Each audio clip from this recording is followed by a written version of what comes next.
আমরা দেখি যে তেলের দাম যদি 2 টাকা বাড়ে, ভাড়া বাড়ে 4 টাকা। এখন আবার যেহেতু তেলের দাম বেড়ে গেছে, সুতরাং ভাড়াটা যেহেতু এখনই বাড়ানো হয়, সেজন্য তারা গতকাল বিএলটির সঙ্গে আলোচনা করেছে। দর্শক, এই বিষয়ে কথা বলার জন্য আমাদের সঙ্গে আজ স্টুডিওতে উপস্থিত আছেন জাগো নিউজের সিনিয়র রিপোর্টার মুসা আহমেদ। আপনাকে আমন্ত্রণ আমাদের আজকের আলোচনায়। জি, ধন্যবাদ আপনাকে। যেমনটি আমরা দেখছিলাম প্রতিবেদনে, যে সরকারি ঘোষণা ছাড়াই কিন্তু বাস ভাড়া বাড়ানোর একটা প্রবণতা আমরা দেখছি বিভিন্ন সময় চলাচল করতে গিয়ে। এটি কি সরাসরি নৈরাজ্য নাকি নিয়ন্ত্রণ ব্যবস্থার ব্যর্থতা, আপনার কি মনে হয়? ধন্যবাদ। আপনি জানেন যে গণপরিবহনে কিন্তু এই ভাড়া নৈরাজ্য সেই যুগের পর যুগ চলেই আসছে। তো সরকার গত 2-3 দিন আগে যখন ভাড়া হুট করে ঘোষণা করলো যে তেলের দাম, জ্বালানি তেলের দাম বাড়ালো, তখনই কিন্তু আপনার ঘোষণা ছাড়াই গণপরিবহনের ভাড়াটা আমরা দেখতে পাই যে বিভিন্ন রুটে, ঢাকার বিভিন্ন রুটে হুট করে বেড়ে গেছে। যেখানে আগে ধরুন আপনি গুলিস্তান থেকে গাবতলী যে বাসগুলো যাচ্ছে, সে বাসের ভাড়া যদি আগে থেকে থাকে 40 টাকা, এখন সেটা কোনো ঘোষণা ছাড়াই 50 টাকা নিচ্ছে, কারো কাছ থেকে 45 টাকা নিচ্ছে। অর্থাৎ প্রত্যেকটা গন্তব্যেই আপনার 5 টাকা 10 টাকা করে বেশি নেওয়া হচ্ছে। তো যাত্রী যখন প্রতিবাদ করে, তখন বাসের চালক সহকারী তারা বলছে যে তেলের দাম বেড়েছে, এই জন্য হচ্ছে আপনার ভাড়াও কিন্তু বেড়েছে। কিন্তু ভাড়াটা কিন্তু নির্ধারণ করে দেয় আপনার বাংলাদেশ সড়ক পরিবহন কর্তৃপক্ষ। তো সেই তারা ভাড়া নির্ধারণ করার আগেই, অর্থাৎ সরকার ভাড়া নির্ধারণ করার আগেই পরিবহন শ্রমিকরা আপনার ভাড়াটা বাড়িয়ে নিচ্ছে। তো এটা হচ্ছে সরকারেরও ব্যর্থতা আছে এটা নিয়ন্ত্রণ করার। আবার আমাদের যে পরিবহন সেক্টরে যারা হচ্ছে মালিক সমিতি আছে, সে মালিক সমিতির থেকেও আনুষ্ঠানিকভাবে ঘোষণা দেয়নি যে আপনারা ভাড়া বাড়িয়ে নেন, কিন্তু অতি উৎসাহী কিছু চালক, তাদের সহকারী আপনার এই ভাড়াটা বাড়িয়ে নিচ্ছে। এটার এক ধরনের নৈরাজ্যই বলা যায়। এই নৈরাজ্যের জন্য পরিবহন সেক্টরে যারা দীর্ঘদিন ধরে হচ্ছে বা সবসময় যাতায়াত করেন এই গণপরিবহনে, তারা কিন্তু এটার ভুক্তভোগী নিয়মিতই হচ্ছেন। এটা তাদের অভিযোগ যে এমনিতেই অন্য সময়ও ধরুন আপনি সর্বনিম্ন ভাড়া হচ্ছে 10 টাকা, আপনি 1 কিলোমিটার গেলেও আপনাকে 10 টাকা দিতে হবে, 2 কিলোমিটার গেলেও আপনাকে 10 টাকা দিতে হবে। কিন্তু সরকারের রুলস হচ্ছে যে প্রতি কিলোমিটার ভাড়া হচ্ছে আপনার 2 টাকা 42 পয়সা। তো 2 টাকা 42 পয়সা হলে আপনার 10 কিলোমিটার গেলে আপনার হয়তো ভাড়া আসবে 20 টাকা বা 22 টাকা। আবার 1 কিলোমিটার অর্থাৎ আপনার 10 টাকা ভাড়া যদি আপনার ইয়ে করতে হয়, তাহলে হচ্ছে আপনার 5 কিলোমিটার বেশি যেতে হবে। কিন্তু আপনি যদি 1 কিলোমিটার যান, আপনাকে কিন্তু সর্বনিম্ন 10 টাকা ভাড়া দিতে হচ্ছে। এই ভাড়া নিয়ে হচ্ছে যাত্রীদের অভিযোগটা সব সময়ই থাকে, কিন্তু এখন সেটা কিন্তু আবার নিয়ন্ত্রণের বাইরে চলে গেছে, যেহেতু সরকার এখনো ঘোষণা দেয়নি। গতকাল সন্ধ্যায় আপনার বিআরটি এর সঙ্গে বাস মালিক যারা আছেন, তাদের কিন্তু একটা বৈঠকও হয়েছে বিআরটি কার্যালয়ে। সেই বৈঠকে বাস মালিকরা তাদের ভাড়া 40% বাড়ানোর প্রস্তাব দিয়েছেন। তাদের যুক্তি হচ্ছে যে এখন যে ভাড়াটা নির্ধারণ করা হয়েছে 2 টাকা 42 পয়সা, সেটা হচ্ছে আপনার 2022 সালে নির্ধারণ করা হয়েছিল। তখন ডলারের দাম ছিল হচ্ছে 82 টাকা করে, আর এখন ডলারের দাম হচ্ছে 1 টাকা 24 পয়সা, 124 টাকার উপরে। তো সেই কারণে তাদের যুক্তি হচ্ছে যে বাসের যে যন্ত্রাংশ বিদেশ থেকে আমদানি করতে হয়, সেগুলো কিন্তু ডলারে পেমেন্ট করতে হয়। সেক্ষেত্রে ডলার দাম যেহেতু বেড়েছে, বাসের ভাড়া বাড়ানো যৌক্তিক। আর এখন আবার যেহেতু তেলের দাম বেড়ে গেছে, সুতরাং ভাড়াটা যেহেতু এখনই বাড়ানো হয়, সেজন্য তারা গতকাল বিএলটির সঙ্গে আলোচনা করেছে। আলোচনা করে তাদের দাবি জানিয়েছে। এখন আজকে হয়তো মন্ত্রণালয় থেকে একটা ঘোষণা আসতে পারে যে প্রতি কিলোমিটারে কত পয়সা করে বাড়ানো যেতে পারে। জি, কিন্তু আমরা কিন্তু দেখি যে জ্বালানির দাম বাড়ানোর পরপরই বাসের ভাড়া বাড়িয়ে দিচ্ছে, কিন্তু কম মালে সেখানে কিন্তু বাসের ভাড়া কমাচ্ছে না। এই অসাম্যটা কেন? মানে এর পিছনে কি কি কারণ থাকতে পারে?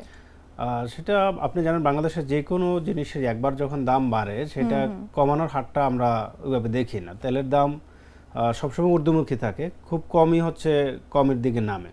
তো ধরুন আপনার নিয়ম ছিল যে আপনার তেলের দাম যদি 1 টাকা করে বাড়ে, তাহলে ভাড়া 1 পয়সা করে বাড়বে। কিন্তু আমরা দেখি যে তেলের দাম যদি 2 টাকা বাড়ে, ভাড়া বাড়ে 4 টাকা। তো 4 টাকা বাড়ালেও হচ্ছে অফিসিয়ালি ঘোষণা দেয় হচ্ছে যে 1 পয়সা 2 পয়সা করে বাড়বে, কিন্তু 1 পয়সা 2 পয়সা তো আর ভাঙতেই ওভাবে ঠিক মতো দিতে পারে না। আপনাদের জানেন যে এখন খুচরা বাজারে বাংলাদেশে যারা আমাদের পরিবহনে যাতায়াত করে, কোনো পরিবহনে 5 টাকার নোট কিন্তু এখন সচরাচর আপনি চোখে দেখবেন না। সর্বনিম্ন টাকাটাই থাকে 10 টাকা, খুচরা টাকাটা। এখন বাংতি যখন আপনার বাসের কন্ট্রাক্টরকে আমি দিচ্ছি, সর্বনিম্ন এক দিচ্ছি হচ্ছে সর্বনিম্ন ভাড়া 10 টাকা দিচ্ছি, আবার যদি আমার ভাড়া এখন হিসাবে 15 টাকা আসে, আমি দিচ্ছি তো তাকে 20 টাকার নোট, তখন ওই হেল্পারও কিন্তু আপনার 5 টাকা 5 টাকা ভাঙতি দিতে পারে না, তখন সে তার মতো করে বয়ান দিতে থাকে যে না এখানে 20 টাকাই বাড়া, 20 টাকাই দিতে হবে। এভাবে কিন্তু যাত্রীদেরকে প্রতিনিয়ত হচ্ছে আপনার হয়রানি করছে, হেনস্থার শিকার হচ্ছে। একদমই তাই। তো এই জায়গাতে হচ্ছে আপনার ওই যেটা বললেন যে আপনি ভাড়া জ্বালানির দাম বাড়লে জ্বালানির বাস দাম ভাড়াটা বাড়লে বেড়ে হচ্ছে বাস যাচ্ছে। ভাড়া হচ্ছে বাড়ে, কিন্তু কিন্তু কমলে কমলে কেন কমছে কেন না? কমছে না? আসলে কমার ওই প্র্যাকটিসটা আমাদের মধ্যে নাই বা সরকারের নিয়ন্ত্রণটা নাই। যে যার মতো হচ্ছে যাত্রীদের কাছ থেকে ভাড়া বেশি নিতে পারে, ওই প্রতিযোগিতা সবসময় চলে আসছে আমাদের দেশে। একদমই তাই। এবং আপনি যেমনটি বলছিলেন একটু আগে যে বিআরটি এর থেকে এখনো তেমন আনুষ্ঠানিক সিদ্ধান্ত আসেনি, তাহলে আমরা যেমনটি দেখতে পাচ্ছি যে সিদ্ধান্ত আসার আগে কিন্তু অতিরিক্ত বাস ভাড়া আদায়ের যে প্রবণতা, এখানে আসলে মাঠ পর্যায়ে নিয়ন্ত্রণ কে করছে বা নিয়ন্ত্রণ কেন করা যাচ্ছে না? মাঠ পর্যায়ে নিয়ন্ত্রণটা সাধারণত বিআরটি এর যারা ম্যাজিস্ট্রেট থাকে তারা বিভিন্ন সময় বিভিন্ন জায়গায় অভিযান চালায়।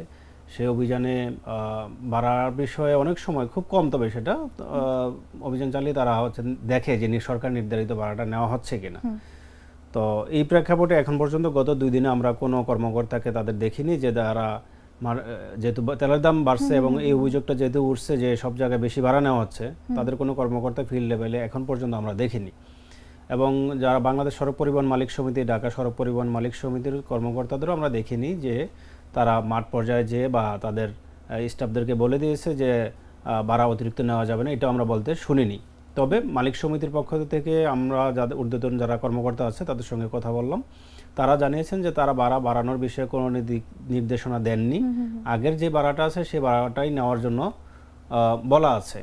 তো এই নির্দেশনাটা কেউ মানছে না। এখন যেভাবে পারছে এই একটা সুযোগে গত 2-4 দিনে যে যতটুকু ভাড়ায় নিতে পারে, নতুন ভাড়া নির্ধারণ হলে সেক্ষেত্রে হয়তো নতুন রুলস অনুযায়ী আবার ভাড়া নির্ধারণ করে নেবে। তবে একটা জিনিস আপনাকে আগেই বলে রাখি যে আমাদের দেশে এখন যে টাকার যে অবস্থা, যে আপনার বাংতি টাকা যেহেতু থাকে না, এখন সরকার নির্ধারণ করে দিল সেই গড়ে এভারেজে প্রত্যেকই 5 টাকা 10 টাকা করে প্রত্যেক গন্তব্যই বেশি নেওয়া হচ্ছে।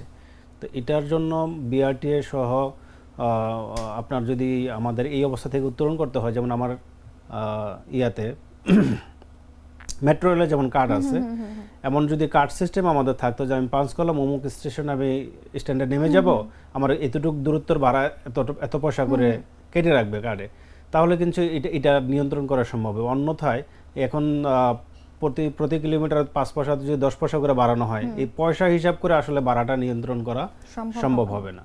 সেজন্য হচ্ছে আমাদেরকে আধুনিক যুগের সাথে তাল মিলিয়ে আমাদেরকে আরও স্মার্ট কিভাবে করা যায়, যেমনটা আপনি জেনে থাকবেন যে ঢাকার বাস রুট রেশনালাইজেশন নামে একটা উদ্যোগ নেওয়া হয়েছিল, যে সব ঢাকার সব বাসকে, যে 5000-6000 বাস চলে ঢাকায়, সবগুলোকে আপনার 5-6টা কোম্পানির অধীনে নিয়ে আসবে। এগুলোকে বিভিন্ন রুটে ভাগ করে দিবে। প্রতিটা স্ট্যান্ডে হচ্ছে আপনার যাত্রী নামবে, তার ওঠার সময় আপনার কার্ড পাঞ্চ করে উঠবে, নামার সময় কার্ড পাঞ্চ করে নামবে। যে দূরত্বে নামবে সেই পর্যন্তই কিন্তু তার ভাড়াটা কাটা হবে। ওই পর্যায়ে না গেলে এই ভাড়া বৈষম্য যাত্রীদের উপর এই নৈরাজ্যটা কোনো ক্রমেই কমবে না। একদমই তাই। এবং এই যে গণপরিবহন খাতে দীর্ঘমেয়াদী সংস্কার বা যদি জবাবদিহির কথা বলি, এই জবাবদিহির জায়গাটা নিশ্চিত করতে এখন কি ধরনের পদক্ষেপ নেওয়া জরুরি এই অবস্থাতে? এই জন্য শুরুতেই আমরা যেটা আর এক যুগ আগে দেখেছিলাম যে বাস রুট রেশনালাইজেশন, যে 6টা-5টা কোম্পানির অধীনে যদি পুরা বাসগুলোকে নিয়ে আসে, তাহলে দেখবেন একটা শৃঙ্খলার সঙ্গে কিন্তু বাসগুলো যাতায়াত করবে। বাসে যাত্রী কম হোক বেশি হোক, নির্ধারিত সময়ের মধ্যেই কিন্তু একটা বাস তার গন্তব্যে ছেড়ে যাবে। যাত্রীরাও তার নির্দিষ্ট বাসে কোনো ধরনের ধাক্কাধাক্কি ছাড়াই, ঝামেলা ছাড়াই কিন্তু উঠতে পারবে, নামতে পারবে। কোনো বাসে অতিরিক্ত যাত্রীও নেওয়া লাগবে না, যত সিট আছে, যতটা আসন আছে, এতজন যাত্রী উঠবে। এই ব্যবস্থাপনাটা সরকার যে আগে বিগত সরকার যে নিয়েছিল, এই বর্তমান সরকার যদি সেই ধারাটা বাস্তবায়ন করতে পারে, অর্থাৎ এই উদ্যোগটা বাস্তবায়ন করতে পারে, তাহলে কিন্তু গণপরিবহনের শৃঙ্খলা আনা সম্ভব হবে। আপনি জানেন যে আমাদের দেশের আশেপাশের দেশগুলোতে যদি আমরা দেখি, মালয়েশিয়া হোক, সিঙ্গাপুর হোক বা ইউরোপের দেশগুলোতে আমরা দেখি, সেখানে ভাড়া নিয়ে কিন্তু এত কথাবার্তা নেই। সরকার যেটা নির্ধারণ করে দেয়, আপনার প্রত্যেকটা কোন স্ট্যান্ডে নামলে আপনার ভাড়া কতটুকু দূরত্ব, এগুলো আগেই সব সেট আপ দেওয়া থাকে।